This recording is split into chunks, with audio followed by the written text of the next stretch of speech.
नमस्ते, म महेश कुमार झा आज तपाईहरुको सामु कक्षा 9 अन्तर्गत कमिसन एन्ड ट्याक्सेसन पाठ लिएर उपस्थित भएका छु। तपाईहरु जति जना आज प्रत्यक्ष मकालु टेलिभिजन अथवा मोबाइलबाट हेरिराख्नु भएका सम्पूर्ण विद्यार्थी भाइ बहिनीहरुमा आज कक्षा 9 को ट्याक्सेसन सम्बन्धमा हामी छलफल गर्ने छौं। ल ट्याक्सेसन सुरु गर्नु भन्दा पहिला म तपाईहरुलाई एउटा केही जान्ने इच्छा गर्दछु। के तपाईहरुले ट्याक्स सम्बन्धी के बुझ्नु भएछ? हेर्नुस् त अहिले। पहिला यो ट्याक्स शब्द हेरौं। ल भन्नुस् त भाइहरु, भन्नुस् त ट्याक्स भने के हो? एकदम सही। तपाईले भनेको सर हामी जोगबनीबाट सामान किनेर आउँदाखेरि हामीले त्यहाँ भन्सार बुझाउनु पर्छ। एकदम यो पनि एउटा ट्याक्सको तरिका हो। ट्याक्स मध्येको एउटा ट्याक्स हो, कस्टम ड्युटी भन्छ। तपाई भन्नुस्। एकदम ठीक। तपाईले भन्नुहुन्छ हटियामा मेरो बाबाले तरकारी बेच्नुहुन्छ सर, त्यहाँ पनि बट्टी ट्याक्सै तिर्नु पर्छ। त्यो पनि सही हो, यो पनि एउटा ट्याक्सको प्रकार हो। ल तपाई भन्नुस् सर हाम्रो बाबाले भन्नुहुन्छ तलब धेर भयो रे, धेर तलब भएपछि त नेपाल सरकारलाई आयकर तिर्नु पर्छ। एकदम सही। अब हामी आज यो ट्याक्स बारेमा विस्तृत जानकारी प्राप्त गर्ने छौं र त्यसपछि हामी ट्याक्स का बारेमा जानकारी लिइसकेपछि यसका प्रकारहरू टाइप्समा जान्छौं अनि त्यस टाइप्स अन्तर्गत हामीले आज पढ्ने भनेको इन्कम ट्याक्स।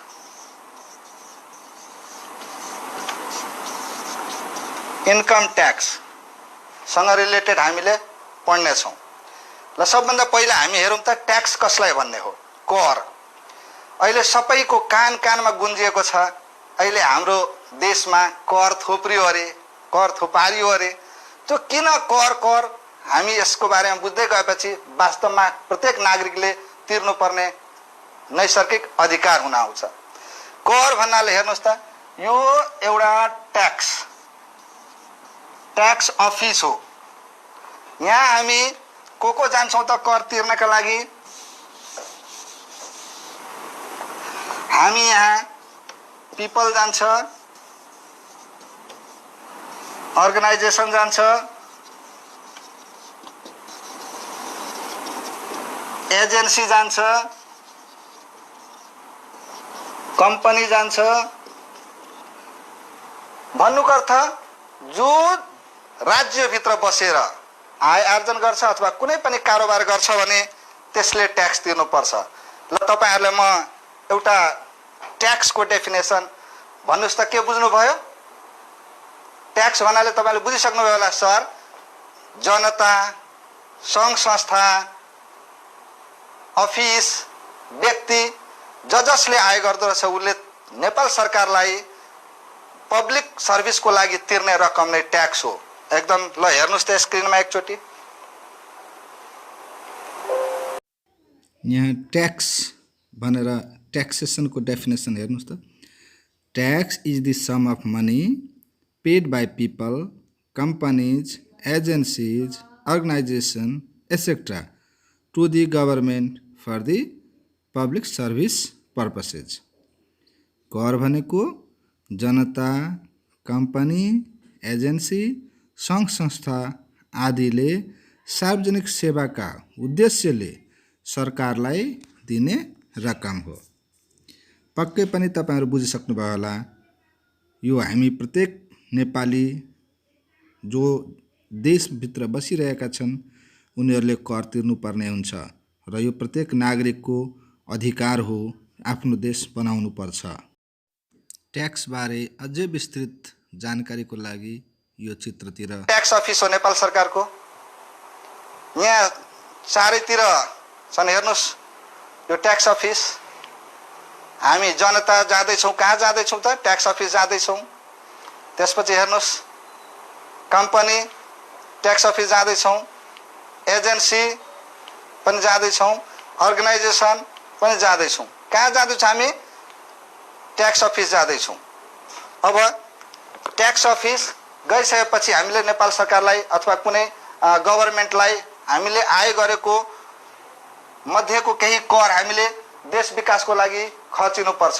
यसमध्ये आज ट्याक्स अन्तर्गत हामी विभिन्न किसिमका ट्याक्स हुन्छ, जस्तै घरमा हामी बस्छौँ, घर बनाउँछौँ, होम लोन लिएर बनाउँछौँ, त्यसप्रति पनि हामीले ट्याक्स तिर्नुपर्छ, घर कर तिर्नुपर्छ, जमिन किन्छौँ जमिन कर तिर्नुपर्छ हैन। त्यस्तै कुनै व्यवसाय गर्छौँ व्यवसाय कर तिर्नुपर्छ। त्यसमध्ये आज हामी इन्कम ट्याक्सको बारेमा छलफल गर्न गइरहेछौँ। अब इन्कम ट्याक्स भन्नाले के बुझ्छौँ त? स्क्रिनमा हेर्नुस् त, इन्कम ट्याक्स कसलाई भन्छौँ त? इन्कम ट्याक्स हेर्नुस् त यहाँ, it is the part of income to the government which is paid when the annual income is above a certain specified amount। यो भनेको यो सरकारको आयको एक भाग हो जुन तोकिएको छुट पछि कर योग्य रकमको करको दरले तिरिन्छ। यसमा एलाउन्सेसको प्रमुख भूमिका हुन्छ। एलाउन्सेस भन्नाले के हो त? त्यसलाई छुट भन्छौँ हामी, कर नलाग्ने आय हो। Allowances it is a tax free इन्कमको रूपमा यसलाई लिइन्छ। यसमा हामीले के कुरा छलफल गर्दैछौँ भने प्रत्येक व्यक्तिको मासिक आय, पहिला हेरौँ है, मन्थली इन्कम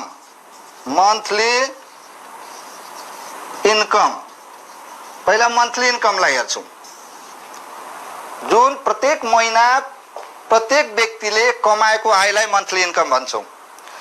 अब वार्षिक इन्कम कति हुन आउँछ त? त्यसलाई एनुअल इन्कम भन्छौँ। मन्थली इन्कम पछि यसलाई यदि हामीले 12 ले मल्टिप्लाई गरौँ भने आउने रकम एनुअल इन्कम हुन जान्छ। एनुअल इन्कम हुन्छ। एनुअल इन्कममा प्रत्येक व्यक्ति जो राज्यमा बस्दछ उसले केही छुट रकम पाउँछ। अहिले तपाईँ हामीले हेर्न सक्छौँ, जो म्यारिड छ त्यसका लागि 4.5 लाख रुपियाँ कमाउने अधिकार दिएको छ। त्योभन्दा बढी कमायो भने त्यसमा निश्चित ट्याक्स दरले ट्याक्स तिर्नुपर्छ। त्यस्तै अनम्यारिड छ भने 4 लाख रुपियाँ कमाउन सक्नुहुन्छ। भन्नुको अर्थ यदि 5 लाख कमाउनु भयो भने त्यो बाँकी रहेको पैसामा लाग्ने के हो त? कर हो। अब हामी एनुअल इन्कमबाट तपाईले माइनस गर्न सक्नुहुन्छ के? एलाउन्सेज। एलाउन्सेज भनेको के हो त?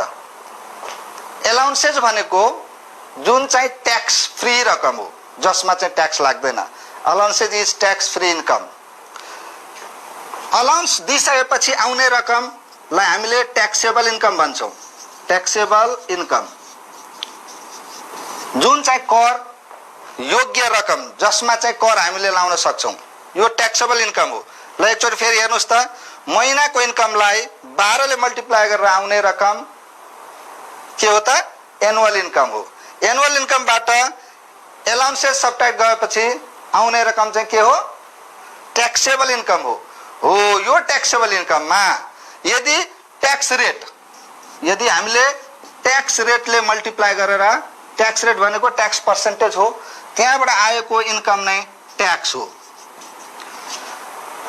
अब हामी ट्याक्स कसरी क्याल्कुलेट गर्छौँ भनेर त्यसबाट केही उदाहरणहरू हामी प्रस्तुत गर्छौँ यहाँ, र त्यो उदाहरण हेरेर भाइ बहिनीहरूले प्रश्न बुझ्नुहुन्छ। हामीले आय आर्जन गरेको इन्कम ट्याक्सको समाधान कसरी गर्ने, how to solve the problem related with income tax and how to pay and how to calculate. यो हेर्नुभन्दा पहिला एकचोटि स्क्रिनतिर हेर्नुहोस् त। तपाईँले हेर्दै हुनुहुन्छ? मैले यहाँ केही खाली राखेको छु, इन्टु 12 मन्थ्स गरेको छु। हेर्नुहोस् यहाँ के आयो त? यो मन्थली इन्कम हो। यसलाई 12 ले मल्टिप्लाई गरेपछि के हुन्छ लु भन्नुहोस् त? हो, तपाईँले भनेको एकदम सही हो सर। यसबाट त के आउँदो रहेछ?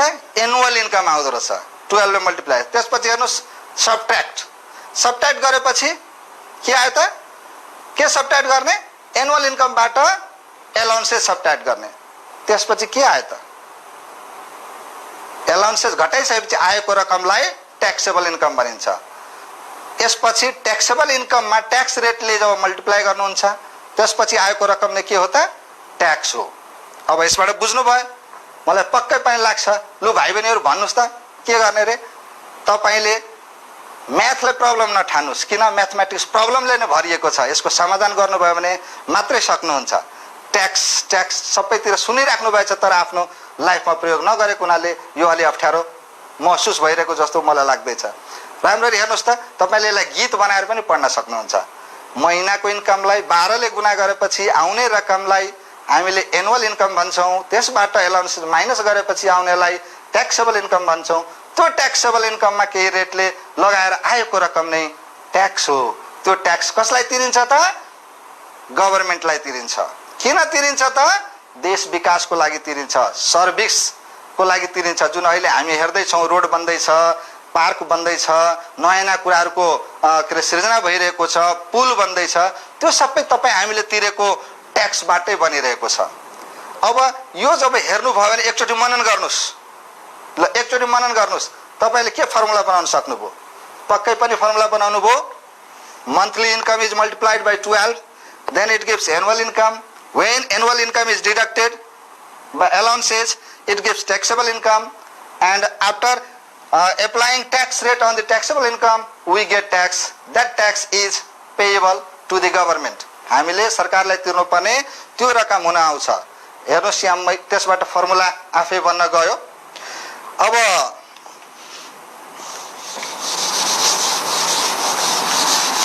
यो ट्याक्स मलाई लाग्दैछ भाइ बहिनीहरूले ट्याक्स सम्बन्धी केही टर्महरू बुझ्नुभयो। र यसमा इन्कम ट्याक्समा जम्मा बुझ्नुपर्ने कुरा मन्थली इन्कम के हो, अनि यसमा चाहिँ ट्याक्स केमा छुट हुन्छ। जस्तै एलाउन्सेज के हो त? जस्तै एक्जेम्प्टेड मनी, एलाउन्सेज, ट्याक्स फ्री, अनि इन्सुरेन्स, प्रोभिडेन्ट फन्ड, अनि के अरे सिभिल इन्भेस्टमेन्ट फन्ड, यो सबै ट्याक्स फ्री रकम हो। अब हामी यहाँ हेरौँ त एकचोटि स्लाइडतिर एउटा म सानो story देखाउँदैछु। One day, Tina and Mina wanted to buy something for mom's birthday from their own saving. So they went to dad and asked whether they can withdraw money from their saving for mom's birthday. Dad allowed them to withdraw amount but also explained they will get approximately 1,10,000 only. Girls asked out of confusion, where our remaining 6,000 rupees go, Dad? Dad replied, it is taken by the government. Tina and Mina became very angry. Why someone could take away our saving? Dad offered them to go for a walk and discuss about it in detail. During walk, Dad said, wow, see our roads, they become wide compared when they were 8 years old. Look at new streets. See, we have very clean roads, footpaths to walk, and so many electric wires. Discussing further things they want to nearby party. Tina and Mina replied how it is became. Government does this for us, Dad answered. From where do they get all the money? Dad said with some girls, you only provided money for these. Dad explained them further. Our money paid to government tax has been used in this infrastructure. Government uses this tax money to build roads, bridges, gardens, to develop city infrastructure. Also, they use this money on the security of country, for military and many such other things. After explaining them all these things, Dad asked, so tell me, who will do it? You, me, all of us, Tina and Mina said unanimously. Dad, no. Here, monthly income. Monthly income कति छ त? 10,000. 10,000 monthly income छ। अब हामी 10,000 monthly income छ त हाम्रो rule अनुसार के गर्ने त? हामीले एनुअल इन्कम निकाल्ने। Annual income is equals to monthly income into 12. The 10,000 into 12. How much it comes? 12, 1, 2, 3, 4. 1, 10, 100, 1,000, 10, 1,20,000. annual income became 1,20,000. Now see here tax rate, tax percent given 15%. Allowances equals to कति छ त allowances 75,000. allowances छ 75,000. अब यहाँ हेरौँ कुनै व्यक्तिको एनुअल इन्कम निकाल्नु पर्ने भयो भने मन्थली इन्कमलाई हामीले 12 ले मल्टिप्लाई गरौँ. Annual income we can calculate annual income by multiplying 12 with the monthly income. Then we have to find taxable income. Taxable income equals to annual income minus allowances. ल अब हेर्नुस् एनुअल इन्कम कति आयो 1,20,000 minus 75,000. How much it remains? 1,20,000 by 75,000 गयो कति भयो लु calculate गर्नुस् 1,20,000 minus 75,000 is equals to 45,000. कति रह्यो 45,000. अब हामी रुल अनुसार जाउँ यो ट्याक्स लाग्ने रकम भयो. हामीले एनुअल इन्कम कमायो 1,20,000. एलाउन्सेज 75,000 एलाउन्सेज छ. त्यो एलाउन्सेज हामीले माइनस गरिसकेपछि आएको रकम ट्याक्सेबल इन्कम हो. अब ट्याक्स निकालौँ. Tax equals to taxable income into tax rate tax percent. लु अब निकाल्नुहोस्. ट्याक्सेबल इन्कम आयो कति 45,000 इन्टु 15%. माथि लेखौँ लेखिसक्नुभयो होला.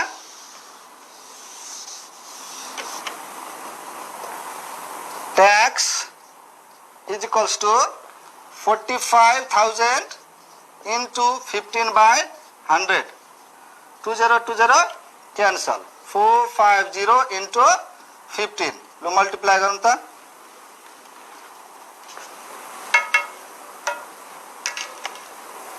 $45,450 into 15 is equals to 6,750. Yes, this is your tax, income tax. Which tax is this? Income tax. Income tax. फेरि एकचोटि हेर्नुस्. ट्याक्स के गर्यौं हामीले मन्थली इन्कमलाई 12 ले मल्टिप्लाई गर्यौं एनुअल इन्कम निकाल्यौं. एनुअल इन्कमबाट एलाउन्सेस माइनस गर्यौं ट्याक्सेबल इन्कम आयो.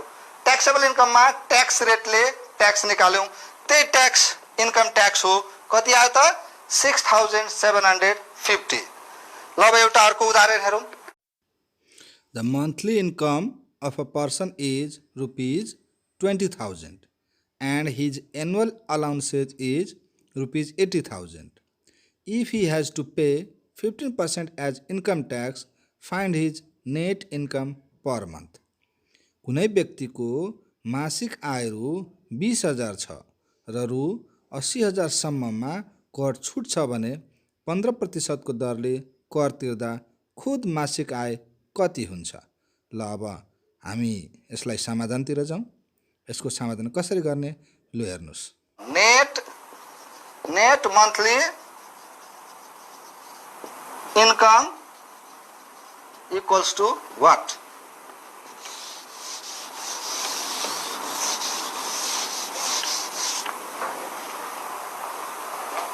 भाइ बहिनीहरुले हेर्नुस् के हेर्दै हुन्छ. मन्थली इन्कम 20,000 छ, एलाउन्सेस 80,000 छ, ट्याक्स 15% र नेट मन्थली इन्कम कति होला त? हामी आफै तरिकाले जाउँ. आफ्नो रुल अनुसार हामीले के गर्ने त एनुअल इन्कम निकाल्नु पर्यो. पहिला एनुअल इन्कम इक्वल्स टु के गर्ने त मन्थली इन्कमलाई मन्थली इन्कम 12 ले मल्टिप्लाई गर्ने मन्थली इन्कमलाई कति भयो हेर्नुस् त 1, 10, 100, 1000, 10 लाख 2,40,000 भयो एनुअल इन्कम. एलाउन्स छ 80,000 ट्याक्सेबल इन्कम निकालौँ taxable income equals to annual income कति छ 24 मा 4 वटा जिरो माइनस भनेको 2,40,000 माइनस 80,000 कति आयो त 1,60,000 सरी हेर्नुस् कति आउँछ 2,40,000 माइनस 80,000 ठीक थियो 1,60,000 हैन यो चाहिँ ट्याक्सेबल इन्कम हो अब ट्याक्स हामीले निकालिहालौँ income tax taxable income 1,60,000 into tax rate कति हो त 15% लु यसलाई अब काटौँ हामीले कति आयो 1,600 इन्टु 15 24,000 भनेको 24,000 we have to pay as a tax but Monthly income is calculated as deducted monthly tax from the monthly income.